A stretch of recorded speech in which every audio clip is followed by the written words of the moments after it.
Oi, pessoal. Essa é mais uma aula da disciplina de Projeto e Análise de Algoritmos e a gente continua lidando com problemas NP completos. E uma vez que a gente tem observado dois problemas de satisfabilidade de fórmulas lógicas, o SAT e o 3SAT, ambos NP completos, a gente admitiu ser NP completo, o SAT, e o 3SAT a gente provou ser NP completo a partir de uma redução do 3SAT.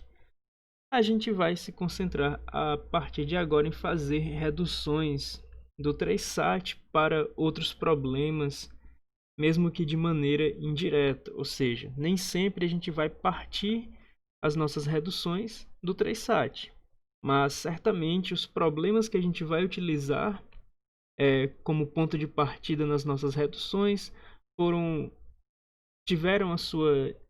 ter a sua NP completude demonstrada de uma forma ou de outra a partir do 3SAT, seja direta ou indiretamente, tá bem? Pois tá. Então, o primeiro problema, fora dos problemas de satisfabilidade, que a gente vai provar a NP completude, é o problema do conjunto independente máximo. E no problema do conjunto independente máximo, a entrada é um grafo e o que deve ser dado como saída é o maior conjunto independente que possa ser construído nesse grafo. Ou, de outra forma, a cardinalidade do maior conjunto independente que esteja contido nesse grafo. Lembrando que um conjunto independente é um conjunto de vértices onde não existem arestas entre os vértices desse conjunto. Tá bom? Então, um conjunto independente de vértices num grafo não induz arestas. Claro que na classe NP completa a gente tem apenas problemas de decisão, então a gente não vai lidar diretamente com o problema do conjunto independente máximo. Na verdade, a gente vai lidar com o problema do conjunto independente, o problema de decidir se existe um conjunto independente com a cardinalidade pelo menos k, ou seja, a nossa entrada passa a ser o grafo no qual a gente vai buscar por conjuntos independentes e um limite inferior para a cardinalidade do conjunto independente máximo, tá bom? Então, a ideia vai ser transformar uma instância de 3SAT numa instância de conjunto independente, né? Daí, no nosso caso, vai ser tanto um grafo como um limite inferior. E, aparentemente, esses dois problemas não têm nada em comum, mas reduções são bastante dessa forma. O que a gente vai tentar fazer é uma espécie de tradução. A gente vai tentar pôr a dificuldade de um problema, a gente vai tentar expressar a dificuldade de um problema em termos do outro problema. Então a gente já sabe que o 3SAT é NP completo. Daí a gente vai tentar expressar a dificuldade de satisfazer todas as cláusulas de uma fórmula 3CNF em termos do problema de conjunto independente. Ou seja, a gente vai ter que tratar a dificuldade do 3SAT utilizando a linguagem dos grafos, vamos dizer assim. Então, como um exemplo do que vai acontecer na nossa redução, a gente tem uma cláusula, certo? Na verdade, uma fórmula em 3CNF para o 3SAT. E o que a gente faz é até intuitivo. Para que a gente satisfaça cada uma dessas cláusulas, a gente precisa escolher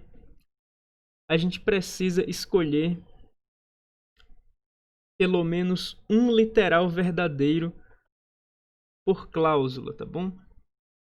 Ou seja, a gente precisa valorar as variáveis de tal forma que cada cláusula possua pelo menos um literal verdadeiro. A ideia da nossa redução, portanto, vai ser transformar cada uma dessas cláusulas em um triângulo, tá bom? Cada uma das cláusulas vai ser transformada em um triângulo. E, inclusive, vale notar que no Papadimitriou, diferente do Cormen, a definição de 3CNF é um pouco diferente. No Cormen, as cláusulas em 3CNF possuem exatamente 3 literais as fórmulas em 3CNF possuem exatamente 3 literais por cláusula. E no Papadimítrio, as fórmulas em 3CNF possuem no máximo 3 literais por cláusula, tá? Então, a gente vai ser um pouco condescendente com esse tipo de cláusula, que não possui mais do que 3 literais, mas ainda assim possui menos de 3. De toda forma, a gente tem cada cláusula dando origem a um triângulo, certo? Isso garante que se a gente está procurando por um conjunto independente, a gente só pode escolher no máximo um literal de cada cláusula, tá bom? Ou seja, como as nossas cláusulas acabam sendo grafos completos, subgrafos completos, né? Esse cara é um triângulo, assim como esses outros dois, e essa cláusula que possui 2 literais é apenas um K2, tá? A gente vai tentar, então, construir o conjunto independente de cardinalidade máxima, e ao fazer isso a gente nota que não é possível selecionar 2 vértices, ou seja, 2 literais de uma mesma cláusula. Daí, a gente percebe que nessa fórmula lógica 3CNF transformada para um grafo, a cardinalidade de um conjunto independente ela é limitada pelo número de cláusulas, tá bom? E assim como não faria muito sentido a gente selecionar literais opostos, por exemplo, aqui na primeira cláusula a gente seleciona o y, e na segunda cláusula a gente seleciona o y barra, porque isso em termos lá do problema do 3SAT, né, na linguagem das fórmulas lógicas, isso significaria que uma variável está assumindo um valor verdadeiro e falso, a gente tem que impedir que seja possível selecionar 2 vértices cujos literais são opostos. Então, como a gente está lidando com conjuntos independentes, o que a gente faz para cada 2 vértices que tenham literais opostos, a gente traça uma aresta entre eles. E assim a gente garante que um conjunto independente, nesse grafo que foi obtido a partir da transformação da fórmula lógica 3CNF, a gente sabe que um conjunto independente não possui vértices com literais opostos, certo? Então, a escolha dos vértices para o nosso conjunto independente, ela é coerente com uma valoração para a nossa fórmula lógica. Quanto à cardinalidade, a gente percebe que o máximo que a gente pode ter para uma fórmula lógica com 4 cláusulas é um conjunto independente de 4 vértices. Afinal, a gente não pode selecionar, dada a construção, a gente não pode selecionar 2 vértices de uma mesma cláusula, né? Porque a cláusula está sendo representada por um grafo completo. Daí, para que a gente satisfaça todas as cláusulas, é preciso que haja pelo menos um literal verdadeiro em cada uma das cláusulas, tá bom?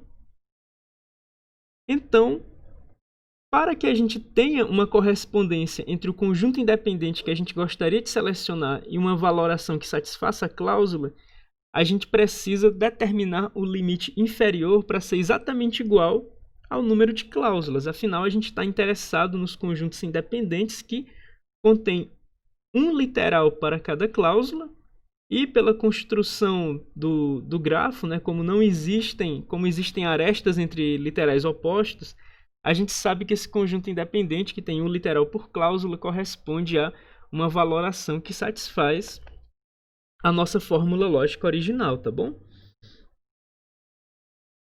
Então, é basicamente isso que o livro descreve. Ele vai dar essa construção, vai haver um triângulo ou apenas uma aresta para cada cláusula, a depender se ela possui 3, 2 ou 1 vértice.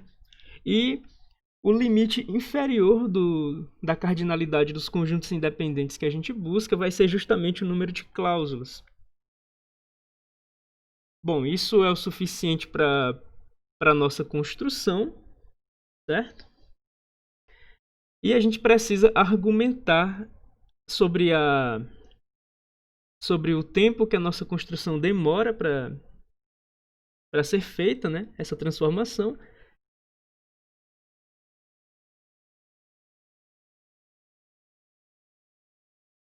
E bem, a gente nota que se a nossa fórmula lógica é dada no número de variáveis e no número de cláusulas como parâmetros do seu tamanho, a gente vai observar que a gente vai ter como número de vértices nesse gráfico exatamente o número de literais, e o número de literais é basicamente uma constante 3 vezes o número de cláusulas, tá bem? E também o número de arestas, no pior caso, seria quadrático, né, em relação ao número de literais. Então, de toda forma, a gente possui um grafo que tem um tamanho polinomial, seja em vértices ou em arestas, inclusive nos dois, em relação ao número de cláusulas e, por consequência, em relação ao número de literais da nossa fórmula original. Então, agora a gente precisa argumentar que uma instância de 3sat é satisfazível se e somente se o grafo construído dessa forma possui um conjunto independente que tem um vértice para cada cláusula, né? Então a primeira parte vai ser fazer o contrário disso. Dado um conjunto independente S que possui um vértice para cada cláusula, a gente vai argumentar que é possível obter uma valoração que satisfaça a fórmula 3CNF dado como entrada para a nossa redução.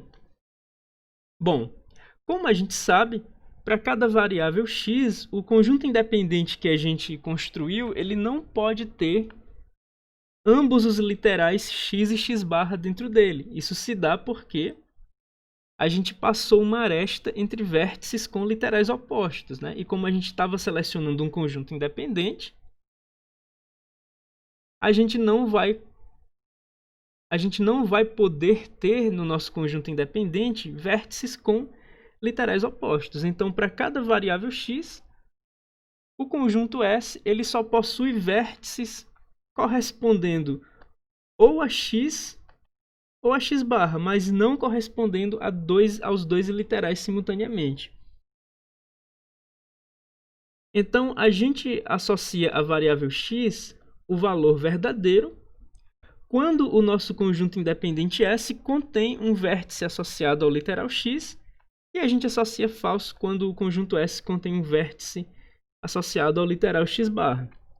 É perfeitamente possível que a gente escolha vértices para o conjunto S que não se associam nem ao literal x e nem ao literal x barra. Nesse caso, o valor para a variável x ele não vai influenciar na satisfabilidade da nossa valoração, tá bom? Então, no valor verdade da nossa valoração. Então, nesse caso, quando S não possui nenhum vértice associado a x ou a x barra, não importa o valor que a gente atribua à variável x. A gente observa que S também tem g vértices, afinal a gente está admitindo que S é uma solução para o problema do conjunto independente com pelo menos k literais, e a gente escolheu k justamente como sendo o número de cláusulas. Então a gente sabe que S tem exatamente um vértice para cada cláusula, certo? E daí a gente observa que, como não pode haver dois vértices para uma mesma cláusula, a valoração que a gente construiu coloca, de acordo com a construção de S, um literal verdadeiro para cada cláusula e, portanto, a fórmula é satisfeita, né? Ou seja, todas as cláusulas têm pelo menos um literal verdadeiro, de acordo com essa construção, de acordo com a valoração construída dessa forma. E, portanto, a fórmula dada como entrada ela é satisfazível, afinal a gente consegue construir uma valoração que a satisfaça. Para fazer o contrário, para mostrar que dada uma fórmula lógica satisfazível, a gente consegue construir um conjunto independente com pelo menos k vértices, onde k é o número de cláusulas, a gente vai fazer a contrapositiva, ou seja, a gente vai argumentar que se o grafo G construído não possui um conjunto independente com k vértices, um vértice para cada cláusula, então a fórmula lógica dada como entrada não pode ser satisfeita por nenhuma valoração. Tá bom? E na verdade o livro me enganou. Ele colocou isso aqui como sendo a contrapositiva do que eu imaginei que ele ia provar, então eu pensava que o texto ia estar sendo uma prova direta em relação a isso, mas na verdade ele vai fazer a contrapositiva disso aqui que está em destaque, então simplesmente ele vai fazer a prova direta do que eu havia enunciado em primeiro lugar, ou seja, ele vai fazer a prova direta de que se a fórmula lógica em questão possui uma valoração que a satisfaça, então o grafo G, da forma como foi construído, possui um conjunto independente com k vértices, ou seja, um vértice para cada cláusula, né? E daí, se a nossa fórmula ela possui uma valoração que a satisfaça, então cada uma das cláusulas dessa fórmula possui um literal verdadeiro de acordo com essa valoração. Daí, a gente vai para cada uma das cláusulas escolher um literal verdadeiro de acordo com a valoração e colocar esses literais no conjunto independente S. Na verdade, colocar esses literais no conjunto S. Naturalmente, o conjunto S tem um vértice para cada cláusula e a gente vai notar que esse conjunto ele é independente porque, em primeiro lugar, a gente não selecionou dois vértices por cláusula. Para cada cláusula, a gente pegou exatamente um literal, um valor verdadeiro. E como uma valoração não iria colocar literais verdadeiros, não iria fazer com que literais opostos fossem simultaneamente verdadeiros, a gente também não está selecionando vértices com uma aresta entre si. Não pelo fato de eles estarem na mesma cláusula, mas pela construção de que vértices com literais opostos também teriam uma aresta entre si. Nesse segundo caso, a gente também está evitando esse tipo de aresta, tá bom? Então, o conjunto independente construído, quer dizer, o conjunto construído com um vértice para cada cláusula, ele é independente tanto por ter exatamente um vértice para cada cláusula, como pelo fato de valorações não atribuírem o valor verdadeiro para literais opostos, certo? Além disso, a partir do problema de conjunto independente, a gente vai provar a NP-completude de dois outros problemas clássicos de teoria dos grafos, né? Ou seja, a nossa primeira redução da aula de hoje, que foi de 3SAT para conjunto independente, ela mostrou que conjunto independente é um problema NP-completo em teoria dos grafos a partir de um problema NP-completo na área de lógica. E agora a gente vai utilizar um problema NP-completo de teoria dos grafos para mostrar a NP-completude de outro problema em teoria dos grafos. No caso da cobertura de vértices, o que a gente gostaria de selecionar é um conjunto com a menor quantidade possível de vértices, de tal forma que toda aresta é incidente a pelo menos um vértice nesse conjunto, tá bom? Ou seja, uma cobertura é um conjunto de vértices que incide em todas as arestas do grafo. E a gente gostaria de encontrar uma cobertura mínima para um certo grafo dado como entrada. Novamente, como a classe NP completa lida com problemas de decisão, a gente vai atribuir um limite superior para a cardinalidade da nossa cobertura mínima. E daí a gente quer decidir se um grafo dado como entrada possui uma cobertura de tamanho no máximo k, onde k também é dado como entrada. Então as nossas instâncias são um par de grafo e um limite superior para o tamanho de uma cobertura. Uma coisa que a gente pode observar é que se uma cobertura incide em todas as arestas, então o complemento de uma cobertura, ou seja, os demais vértices do grafo, precisam ser um conjunto independente. Bom, vai começar a chover agora. Espero que não atrapalhe muito a gravação. Então, se a gente tem uma cobertura, os demais vértices do grafo formam um conjunto independente, porque de outra forma eles induziriam uma aresta que não é tocada pela cobertura, né? Então a gente observa esse fato, ou seja, que uma cobertura toca toda a aresta de E, então os demais vértices formam um conjunto independente. Então, para a gente transformar uma instância do problema de conjunto independente, ou seja, uma entrada que é um grafo e um limite inferior para o tamanho do conjunto independente, como a gente está olhando justamente para o conjunto complementar, no caso das coberturas, a nossa instância vai ser simplesmente o mesmo grafo, mas a gente vai mudar o limite inferior G para o tamanho do conjunto independente para um limite superior, número de vértices menos G, para o tamanho da cobertura, né? Ou seja, esses dois problemas, dada a relação que existe entre cobertura e conjunto independente, eles são complementares, tá bom? Um é de máximo, o outro é de mínimo, e eles se complementam dessa forma. Ou seja, o conjunto complemento de uma cobertura é justamente um conjunto independente. Então, se a gente tem uma cobertura de tamanho no máximo K, é porque a gente também possui um conjunto independente de tamanho pelo menos n menos K, onde n é o número de vértices, tá bom? Então, se é dado como entrada o problema de decidir se existe no grafo G um conjunto independente de tamanho pelo menos G, a gente transforma esse problema no problema de decidir se no grafo G existe uma cobertura de vértices de tamanho no máximo número de vértices menos G, tá bom?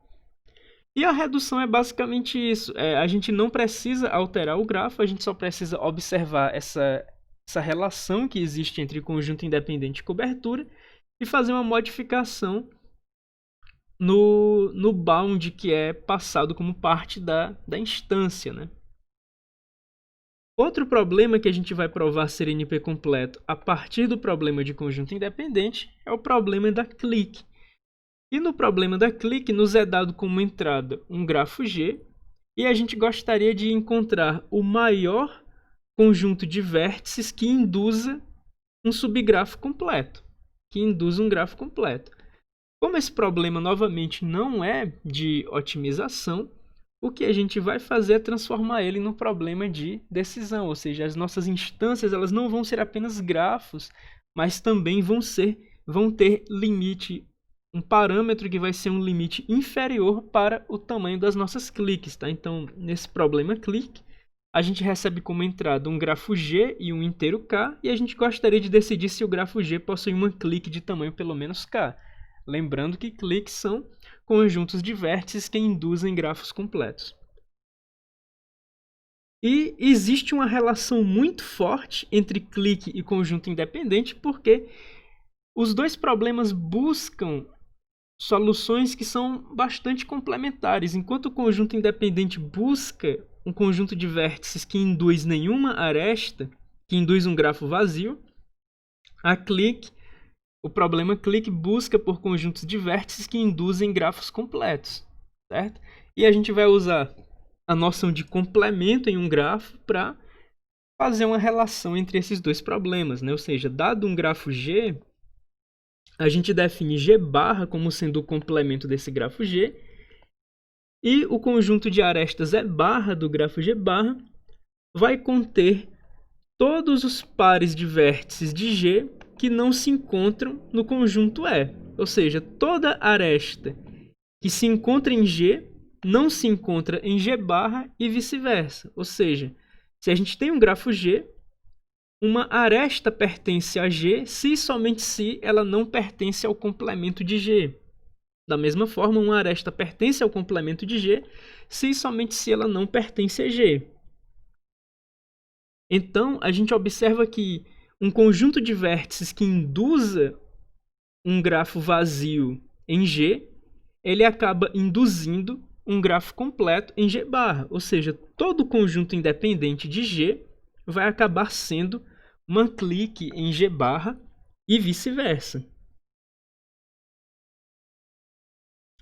Isso é bastante tranquilo de observar, né? Todo conjunto independente de G vai ser uma clique em G barra. Então, a gente transforma uma instância de conjunto independente numa instância de clique, tomando as instâncias de conjunto independente, ou seja, o grafo de entrada G, e o limite inferior para o tamanho de clique, né? Para o tamanho do conjunto independente. A gente transforma numa instância de clique, simplesmente trocando o grafo G pelo seu complemento, G barra, e mantendo o mesmo limite inferior. Para a gente argumentar que isso pode ser feito em tempo polinomial, basta notar que a gente só precisa, dada a representação de G, por exemplo, uma matriz de adjacência, a gente só precisa trocar todos os zeros por 1 e todos os 1s por 0, e a gente vai ter o nosso grafo G barra. Claro, deixando a diagonal intocada para manter o fato de que G provavelmente é simples, tá bom? Então, a gente pode observar tranquilamente que existe uma equivalência entre procurar um conjunto independente em G e procurar uma clique no complemento de G. Portanto, o grafo G ele possui um conjunto independente de tamanho pelo menos k, se e somente se o grafo G barra possui uma clique de tamanho pelo menos k. No caso, o livro tem escrito G minúsculo, tá bem? Então, a gente tem argumentado que essa instância pode ser construída a partir dessa em tempo polinomial. E como a gente observou, o parâmetro de limite inferior não precisa mudar, porque estruturalmente a gente está buscando pela mesma coisa, só que num grafo complementar de G, tá bem? Então, na aula de hoje a gente viu esses três problemas: conjunto independente, cobertura de vértices e clique. A gente viu que conjunto independente é NP completo a partir de uma redução do 3-sat. A gente viu que cobertura de vértices é NP completa a partir de conjunto independente. E a gente viu que clique é um problema NP completo a partir de uma redução bastante simples, a partir também do problema de conjunto independente. Certo? Então, esse é o conteúdo da aula de hoje e até a próxima aula.